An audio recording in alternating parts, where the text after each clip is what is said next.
It must have been a terrifying start to the day in northern Myanmar. The town of Liza was struck by what the rebel Kachin Independence Army says were government artillery rounds. The explosion sent people running for cover. Some couldn't escape in time, including this farmer whose house was struck. He later died of his injuries.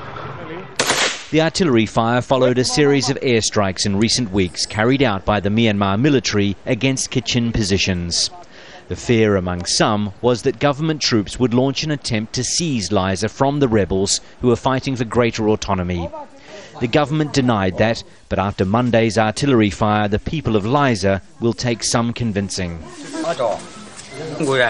This is shrapnel found inside the bodies of my nephew and his father. They were innocent civilians. I don't know what to say. This kind of weapon should not be used. At the small, basic hospital, the staff tried to treat the injured, but couldn't save everyone.